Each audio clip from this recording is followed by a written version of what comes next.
Hello अपनी पढ़ाकू family, क्या हालचाल। तो आइए आज हम आपके लिए लेकर आए हैं क्लास 9th के साइंस का chapter number 3 atoms and molecules का लेक्चर नंबर 5 लेकर के। तो आइए स्टार्ट करते हैं। देखिए अभी तक जो है हम इस चैप्टर में काफ़ी चीज़ें डिटेल में पढ़ चुके हैं, लाइक एटम्स के बारे में, मॉलिक्यूल्स के बारे में, आयंस के बारे में, एटम जो होता है वो किस तरीके से इस वर्ल्ड में एग्जिस्ट करता है, ये सारी चीज़ें हम पीछे कवर कर चुके हैं। तो अगर आपने अभी तक हमारे पुराने लेक्चर्स नहीं देखे हैं तो प्लीज़ जाइए एंड हमारे चैनल ग्लोबल बोर्ड्स पर हमारे पुराने लेक्चर्स देख लीजिए, क्योंकि सीक्वेंस में जो है सारी चीज़ें ज़्यादा क्लियर रहती हैं। तो आइए हम आज का लेक्चर स्टार्ट करते हैं कि आज हम क्या पढ़ने वाले हैं। आज हम जानेंगे कि केमिकल फार्मूला क्या होता है, किसी भी चीज़ को हम किस तरीके से डिफ़ाइन करते हैं, किस तरीके से उसको हम रिप्रेजेंट करते हैं। यानी कि केमिकल फार्मूला जो है वो किसी भी कंपाउंड को या किसी भी आयन को प्रदर्शित करने के लिए, उसको डिनोट करने के लिए हम उसको एक रूप देते हैं जिसको हम उसका केमिकल फार्मूला बोलते हैं। सो आज का टॉपिक रहेगा हमारा केमिकल फार्मूला। Chemical formula. सो केमिकल फार्मूला जो है एक क्या होता है, केमिकल फार्मूला एक रिप्रेजेंटेशन होता है किसी भी कंपाउंड की या किसी भी सब्सटेंस की कंपोजिशन की। अब इस बात से क्या मतलब है, देखिए इस बात से ये मतलब है कि किसी भी कंपाउंड में या किसी भी सब्सटेंस में कोई भी आपका एलिमेंट, कोई भी आपका एटम, कोई भी आपका पार्टिकल कितनी मात्रा में, कितने एटम्स के साथ, कितने पार्टिकल्स के साथ वहाँ पर मौजूद है, उस सब्सटेंस में अपना रोल प्ले कर रहा है, तो उसको हम उसकी कंपोजिशन बोलेंगे। तो इसी की कंपोजिशन को शो करते हुए जो हम किसी भी कंपाउंड को रिप्रेजेंट करते हैं उसको हम केमिकल फार्मूला बोलते हैं। So we will write down like this that it is symbolic representation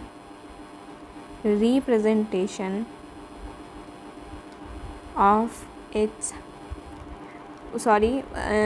it is a symbolic representation of any, once again, of the composition, ये सही रहेगा, of the composition of any substance। यानी कि किसी भी substance की क्या composition बता रही है हमें, केमिकल फार्मूला हमें उन चीज़ों के बारे में बताता है।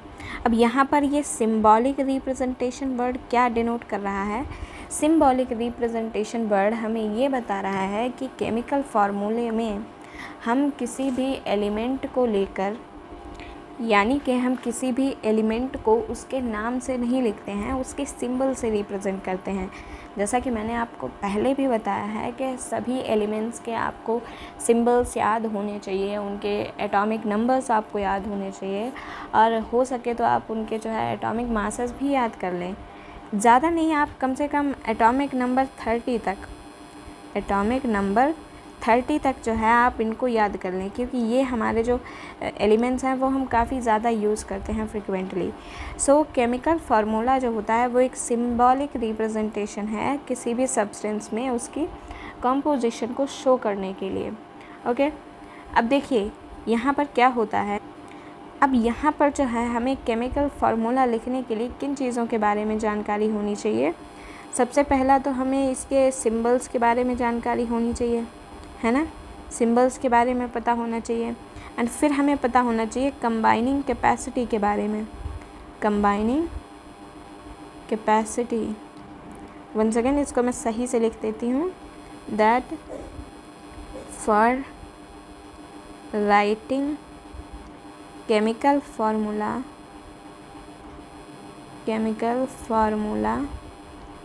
We should know about symbols of elements and combining capacity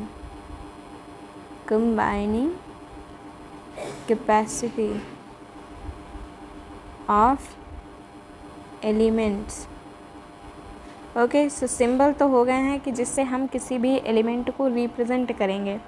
अब यहाँ पर जो है हमारी ये जो कंबाइनिंग कैपेसिटी है, ये क्या होती है? कंबाइनिंग कैपेसिटी जो है हमारी, ये वो टर्म होती है जो हमें बताती है कि कोई भी एलिमेंट या कोई भी आयन जो है वो किसी भी सब्सटेंस में, किसी भी कंपाउंड में कितनी मात्रा में प्रेजेंट है, यानी कि कितना भाग जो है उसका उस सब्सटेंस में एक एक्टिव रोल प्ले कर रहा है। ओके, सो इसको जो है हम यूजुअल लैंग्वेज में हम इसको बैलेंसी के नाम से जानते हैं, known as its valency. Okay, valency तो हम सभी जानते हैं कि बैलेंसी क्या होती है ना? कोई नहीं, मैं अभी लिख देती हूँ यहाँ पर that what is valency. Valency क्या होती है? देखिए, बैलेंसी जो होती है वो हम ये पता करने के लिए यूज़ करते हैं कि कोई भी एलिमेंट जो है वो, यानी कि देखिए अब केमिकल रिएक्शन में क्या होता है कि एक एलिमेंट के एटम्स जो होते हैं वो किसी दूसरे एलिमेंट के एटम्स के साथ रिएक्ट कर रहे होते हैं। तो यहाँ पर बैलेंसी जो है वो हमें ये चीज़ शो करती है कि एक एलिमेंट के कितने एटम दूसरे एलिमेंट के कितने एटम के साथ रिएक्ट करेंगे, है ना? तो इस चीज़ को जो है हम उसकी बैलेंसी बोलते हैं। यानी कि कुल मिला के बैलेंसी जो है हमें ये बता रही है कि वो एलिमेंट कितनी मात्रा में या कितने बॉन्ड्स के साथ सामने वाले एलिमेंट के साथ रिएक्शन करेगा। So it is used to find out how the atoms of an element will react with atoms of other element, यानी कि वो किसी दूसरे एलिमेंट के एटम के साथ जो है वो किस तरीके से रिएक्ट करेगा, इस चीज़ को हम बैलेंसी से देखते हैं। तो ये कुछ चीज़ें हैं जो हमारे केमिकल फार्मूले के को रिप्रेजेंट करने के लिए जानना ज़रूरी है कि उसके सिंबल्स क्या हैं, ये हमें पता होना चाहिए। कंबाइनिंग कैपेसिटी क्या है, ये हमें पता होना चाहिए। कंबाइनिंग कैपेसिटी मतलब कि उसकी बैलेंसी कितनी है, वो कितने बॉन्ड बना सकता है। ओके, बैलेंसी को हम यूजुअली बोल सकते हैं कि ये जो है किसी भी एटम के हाथ या पैर होती है। हाथ या पैर का मतलब क्या है कि वो कितने लोगों के साथ, कितने एटम्स के साथ कांटेक्ट कर सकता है। इट इज़ लाइक आर्म्स और hands of an atom, of an atom. तो ये जो है यूजुअली हाथ और पैर की तरह काम कर रहा है, ठीक है। अब यहाँ पर अगर हम केमिकल कंपाउंड की ही बात कर रहे हैं तो हम अगर एग्ज़ाम्पल में लें, केमिकल कंपाउंड के एग्ज़ाम्पल्स देखें तो क्या है, जैसे आपका यहाँ पर अमोनिया का क्या होता है केमिकल फार्मूला, NH3। वाटर का होता है H2O। यहाँ पर ये हमारी मीथेन गैस दी हुई है जिसका होता है CH4।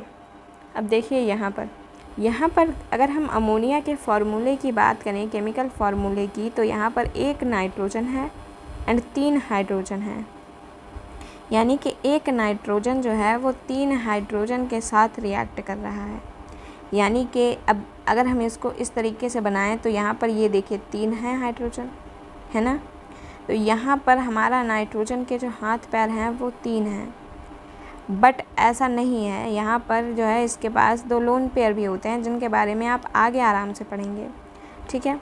तो अभी आपको यहाँ पर ये जानना ज़रूरी है कि केमिकल फार्मूला हमें देखिए कितनी जानकारी देता है किसी एक कंपाउंड के बारे में। यहाँ पर एक नाइट्रोजन जो है वो आपका 3 हाइड्रोजन्स के साथ अलग अलग बॉन्ड बना रहा है। ऐसे ही जब हम वाटर की बात करते हैं तो यहाँ पर एक ऑक्सीजन जो है वो 2 हाइड्रोजन के साथ बॉन्ड बनाता है एंड यहाँ पर इसके ऊपर 2 लोन पेयर रहते हैं। ओके, सो लोन पेयर का कॉन्सेप्ट जो है आप आगे की क्लासेस में बहुत ही ज़्यादा डिटेल में जानने वाले हैं। अभी तक के लिए जो है हम इतना ही जानते हैं कि हाइड्रोजन जो होता है वाटर जो होता है उसमें एक ऑक्सीजन जो है वो 2 हाइड्रोजन्स के साथ बॉन्ड बना रहा है, ठीक है। और वहीं अगर हम यहाँ पर मीथेन की बात करते हैं तो यहाँ पर एक कार्बन जो होता है वो हमारा 4 हाइड्रोजन्स के साथ बॉन्ड बना रहा है, यानी कि इसकी बैलेंसी जो है वो कितनी है, 4 है ना। तो इस तरीके से जो है हम बैलेंसी को देख करके किसी भी कंपाउंड का, किसी भी सब्सटेंस का केमिकल फार्मूला लिखते हैं, ओके। अब ये भी नहीं होता है कि एक एलिमेंट जो है वो सिर्फ एक ही बैलेंसी शो करता है। कभी कभी एक ही एलिमेंट जो होता है वो एक से ज़्यादा भी बैलेंसी जो है वो शो कर सकता है। सो ये जो पॉइंट है ये हमारा एक नोट पॉइंट में चला जाता है, ओके। सो नोट पॉइंट में हम क्या लिखेंगे, that some elements can show more than one valence, यानी कि कुछ एलिमेंट्स जो होते हैं वो एक से ज़्यादा बैलेंस शीट शो करते हैं। कैसे शो करते हैं ये भी हम जान लेते हैं। जैसे कॉपर है, कॉपर हमारा एक भी बैलेंस शीट शो कर सकता है एंड 2 भी शो कर सकता है।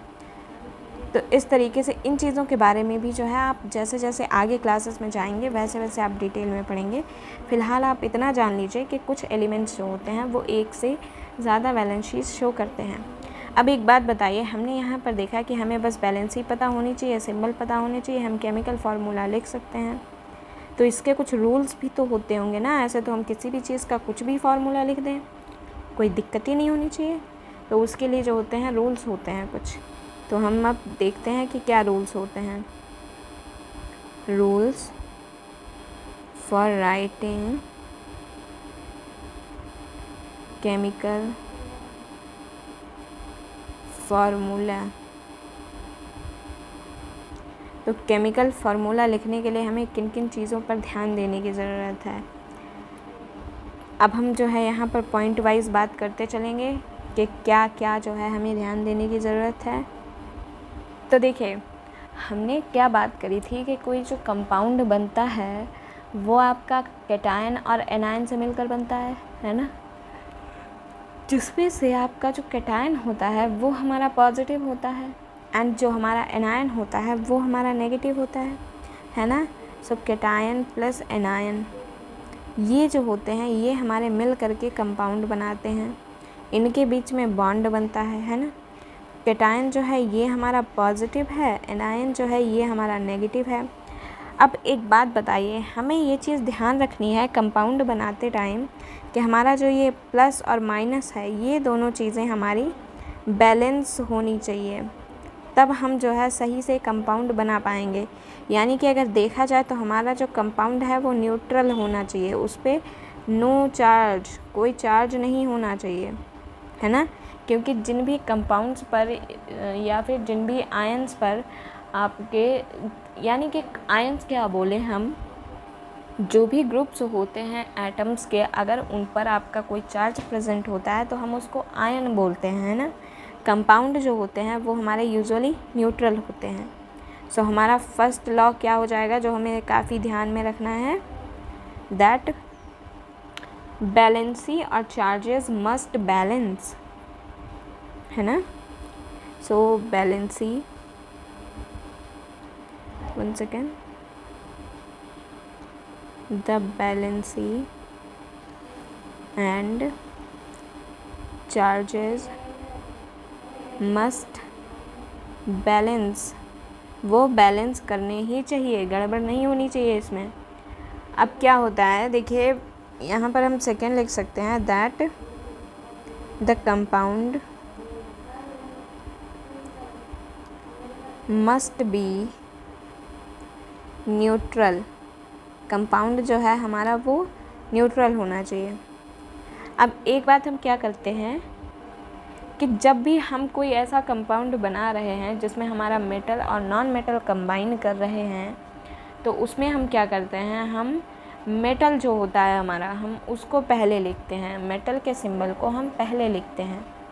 एंड मेटल हमारा जो होता है वो यहाँ पर कैटायन का काम कर रहा होता है, यानी कि वो यहाँ पर जो है इलेक्ट्रॉन दे रहा होता है, पुण्य कमा रहा होता है। भाई दान दक्षिणा करने से पुण्य मिलता है ना, तो यहाँ पर जो मेटल है हमारा वो यहाँ पर पुण्य कमा रहा होता है। सो हम क्या लिखेंगे, that when metal and non metal combine the name or symbol of metal is written first। तो इसको जो है हम पहले लिखते हैं, है ना। अब जैसे अगर हम यहाँ पर एक एग्ज़ाम्पल की बात कर लें तो हम यहाँ पर ले लेते हैं कैल्शियम ऑक्साइड को। इसका नाम होता है कैल्शियम ऑक्साइड एंड फार्मूला होता है CaO। अब अगर हम यहाँ पर देखें तो हमारा जो ये कैल्शियम है ये हमारा मेटल है, ये जो हमारा ऑक्सीजन है ये हमारा नॉन मेटल है। अब जब हम इसका नाम देखें या हम इसका फार्मूला देखें तो यहाँ पर जो मेटल है वो सबसे पहले है। देखिए नाम में भी देखें तो यहाँ पर कैल्शियम इन्होंने पहले लिखा हुआ है, एंड जब हम फार्मूले में देखते हैं तो इन्होंने Ca यानी कि कैल्शियम के सिंबल को ही पहले लिखा है। सो इस तरीके से होता है कि हम जो है मेटल को पहले लिखते हैं। अगर हम दूसरा एग्जांपल भी ले लें, लाइक कॉमन सॉल्ट हमारा NaCl, तो इसका नाम क्या होता है, सोडियम क्लोराइड। अब यहाँ पर अगर हम इसको तार तार करके देखें तो ये जो Na है ये हमारा सोडियम है, एंड ये हमारा क्लोरीन है ना। अब सोडियम जो है ये हमारा मेटल है, एंड ये हमारा नॉन मेटल है ना। तो अब हम यहाँ पर देख सकते हैं कि मेटल जो है हमारा हमें इसके कंपाउंड के जो फार्मूला है उसमें भी हमें पहले ही मिल रहा है, एंड नेम में भी हमें पहले ही मिल रहा है। सो कुल मिलाकर कहना ये है कि मेटल जो है हमें उसको पहले लिखना है, क्योंकि वो यहाँ पर दान पुण्य कर रहा है ना। सो अब जो भी बंदा दान पुण्य करता है उसको इतना तो सम्मान मिलना ही चाहिए, है ना।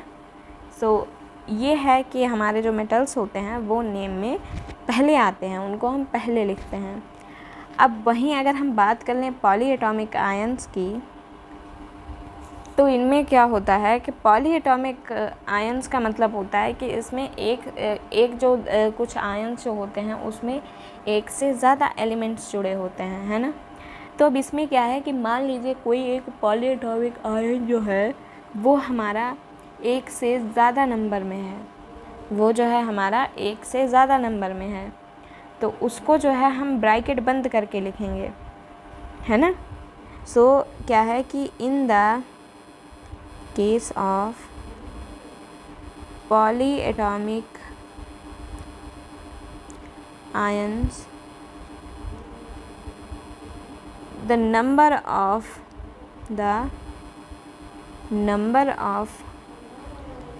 ions are indicated by enclosing the formula of ion into bracket, ठीक है। अब इसको कैसे लिखते हैं ये भी हम एग्ज़ाम्पल के थ्रू देख लेते हैं, है ना। एग्ज़ाम्पल में हम ले लेते हैं MgOH का होल ट्वाइस। क्या है ये हमारा, मैग्नीशियम हाइड्रोक्साइड है। अब यहाँ पर ये हमारा मेटल है, एंड ये हमारा पॉली एटॉमिक आयन है, पॉली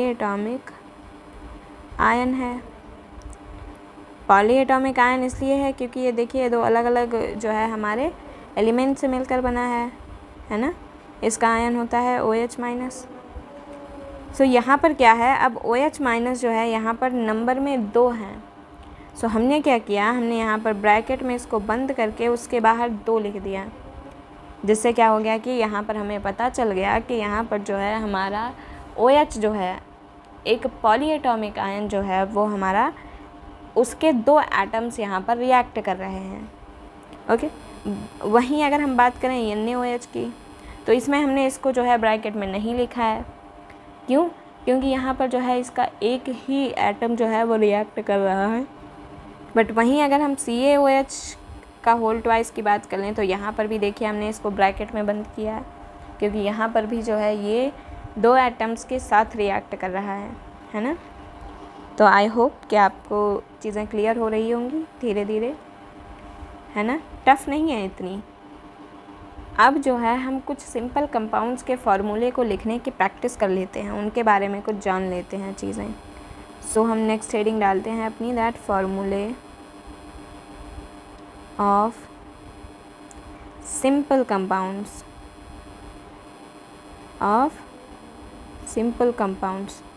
अब ये आखिर सिंपल कंपाउंड्स होते क्या हैं? तो क्या हमने जो अभी तक पढ़े हैं वो क्या कॉम्प्लेक्स कंपाउंड्स थे? तो इसके बारे में भी हम बात कर लेते हैं।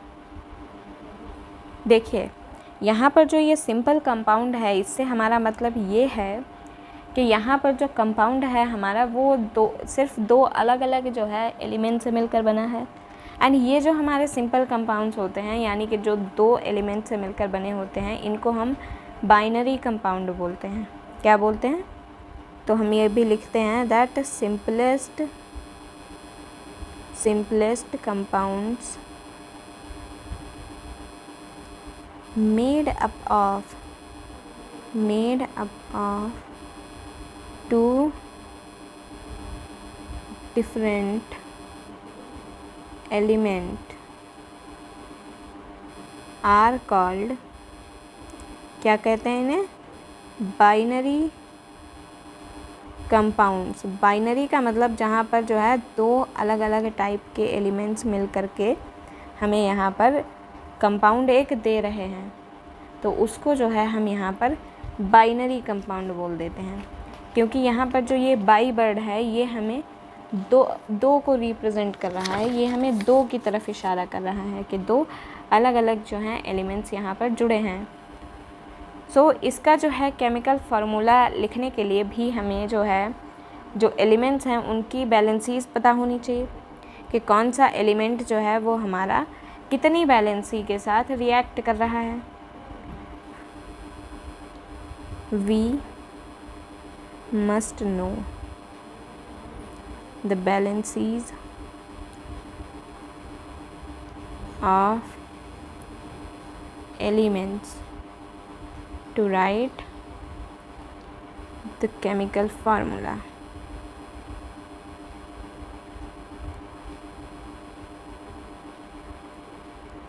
ओके, सो अब जो है हम कुछ एग्ज़ाम्पल्स की बात करते हैं। एग्ज़ाम्पल्स में हम सबसे पहले बात करते हैं हमारे हाइड्रोजन क्लोराइड की। हाइड्रोजन क्लोराइड, अब हम इसका फार्मूला किस तरीके से लिखेंगे? तो हमें क्या करना है, हम यहाँ पर 2 हेडिंग डालते हैं, एक जगह पर सिंबल, एक जगह पर बैलेंसी, क्योंकि यही 2 चीज़ें जो हैं वो हमें पता होनी चाहिए किसी भी कंपाउंड का फार्मूला लिखने के लिए। सो यहाँ पर सिंबल के नीचे जो है, हम सिंबल के सामने हम यहाँ पर एक हाइड्रोजन लिखेंगे और एक क्लोरीन लिखेंगे, है ना, क्योंकि हाइड्रोजन क्लोराइड है। अब नीचे जो है हम इनकी बैलेंसीज लिखेंगे। हाइड्रोजन की बैलेंसी हमें पता होना चाहिए कि 1 होती है, क्लोरीन की भी बैलेंसी जो है वो 1 होती है। इसका मतलब है कि हाइड्रोजन भी 1 ही दे सकता है, 1 ही ले सकता है इलेक्ट्रॉन। ओके, एंड क्लोरीन की बात करें तो क्लोरीन भी जो है वो 1 ही इलेक्ट्रॉन ले सकता है और दे सकता है। हालांकि क्लोरीन जो है हमेशा लेता ही है, देने का सवाल नहीं है इसमें, ठीक है। तो हम यहाँ पर क्या करते हैं, अब हमने क्या किया, इनकी जो ये बैलेंसीज हैं इनको हम क्रॉस मल्टीप्लाई कर देते हैं, ठीक है, इस तरीके से। तो ये जो है हम इस तरीके से, अब जैसे हाइड्रोजन जो है वो 1 से मल्टीप्लाई करके जो है यहाँ पर हम इसका फार्मूला लिखते हैं, क्या आता है, 1 हाइड्रोजन हो जाएगा और 1 क्लोरीन हो जाएगा। भाई क्रॉस मल्टीप्लाई कर दिया है ना, तो हाइड्रोजन का यहाँ पर 1 एटम हो जाएगा एंड क्लोरीन का भी यहाँ पर जो है 1 एटम हो जाएगा। अब ऐसे ही हम एक और भी देख लेते हैं करके, चलिए हम हाइड्रोजन सल्फाइड, हाइड्रोजन सल्फाइड का करके देखते हैं। ठीक उसी तरीके से जिस तरीके से हमने ऊपर अभी हाइड्रोजन क्लोराइड का करा था। सबसे पहले हम इसमें क्या करेंगे, यहाँ पर सिंबल लिखेंगे, नीचे हम यहाँ पर बैलेंसी डालेंगे एंड सिंबल के आगे हमें क्या है, यहाँ पर हमारे पास क्या है, हाइड्रोजन है एंड सल्फ़र है। अब बैलेंसी की बात करें तो हमें पता है कि हाइड्रोजन की बैलेंसी 1 होती है ना, सल्फ़र की बैलेंसी 2 होती है, पता होना चाहिए आपको, ठीक है, तभी आप ये कर पाएंगे। अब हमने इसको क्रॉस मल्टीप्लाई कर दिया। अब अगर हमें यहाँ पर जो है इसका फॉर्मूला लिखना है तो हम इसी को क्रॉस मल्टीप्लाई करके जो आ रहा है वही लिखेंगे। जैसे हाइड्रोजन जो है वो हमारा 2 से मल्टीप्लाई कर रहा है, तो यानी कि यहाँ पर हाइड्रोजन के 2 एटम्स आएंगे। वही यहाँ पर जो है सल्फ़र का 1 है, तो यहाँ पर जो है सल्फ़र जो है वो हमारा 1 एटम जो है वो सल्फ़र का काम करेगा। यानी कि हम यहाँ पर आराम से देख सकते हैं कि एक सल्फ़र जो है वो 2 हाइड्रोजन्स के साथ में बॉन्ड बना रहा है। और अगर हम अभी भी ना माने तो हम और भी एग्जांपल ले सकते हैं। लाइक हम क्या लेते हैं, कार्बन टेट्राक्लोराइड का, कार्बन टेट्राक्लोराइड का। तो इसमें भी हमें कुछ नया नहीं करना है, जो हमने ऊपर करा था वही हम इसमें भी करेंगे। सिंबल लिखेंगे एंड फिर हम बैलेंसी लिखेंगे। अब सिंबल में कार्बन है एंड क्लोरीन है हमारे पास, है ना, तो कार्बन जो है इसकी बैलेंसी 4 होती है, क्लोरीन की 1 होती है, ये हम पहले भी देख चुके हैं। अब इसको क्या करना है, हमें कुछ नहीं करना है, बस इसको क्रॉस मल्टीप्लाई कर देना है। क्रॉस मल्टीप्लाई करके जो है हम यहाँ पर जो है इसका फॉर्मूला लिखने की कोशिश करते हैं। कार्बन को हमने 1 से मल्टीप्लाई करा है तो कार्बन, क्लोरीन को हमने 4 से मल्टीप्लाई करा है तो Cl4 हो गया। तो एंड ये जो है हमारा होता है कार्बन टेट्राक्लोराइड का जेन्युइन फार्मूला। तो इस तरीके से जो है हम यहाँ पर फार्मूला लिख रहे होते हैं। अब हमने यहाँ पर एक बात करी थी ऊपर के जो पॉजिटिव और नेगेटिव चार्जेस होते हैं वो हमारे बैलेंस होने चाहिए। तो हम उनको इस तरीके से बैलेंस कैसे कर रहे हैं ये हम देखते हैं। अब जैसे अगर हम इसकी बात करें तो यहाँ पर हम देखें 4 क्लोरीन है ना, एंड 1 क्लोरीन जो है वो हमारा 1 इलेक्ट्रॉन लेती है ना। सो यहाँ पर जो है Cl माइनस होता है, यहाँ पर 4 हो गया, तो यहाँ पर कितना हो गया, 4 माइनस हो गया, यानी कि क्लोरीन को लेकर के टोटल नेगेटिव चार्ज कितना हो गया है, 4 माइनस का, है ना। अब यहाँ पर वहीं हम कार्बन की बात कर लें तो कार्बन जो है ये यहाँ पर 4 की बैलेंसी शो कर रहा है, तो यहाँ पर 4 ही प्लस का है एंड 4 ही माइनस का है। तो यहाँ पर 4 प्लस एंड 4 माइनस जो है यहाँ पर जब हम ऐड करते हैं तो ये हमारा 0 नहीं आ जाता है। तो यहाँ पर जो है हमारा चार्ज बैलेंस हो गया एंड कंपाउंड जो है वो हमारा न्यूट्रल है ना। तो इस तरीके से जो है चीज़ें वर्क करती हैं, इस तरीके से जो है हम केमिकल फार्मूला लिखने की कोशिश करते हैं। सो आई होप कि आपको जो है आज के इस लेक्चर में कुछ अच्छा पता चला होगा, कुछ नई चीज़ें जानने को मिली होंगी, कुछ आपको इंटरेस्टिंग लगा होगा। So first of all thank you very much for watching this video. अगर आपको ये वीडियो पसंद आया then please hit the like and share button and please subscribe to our channel Global Boards. Thank you.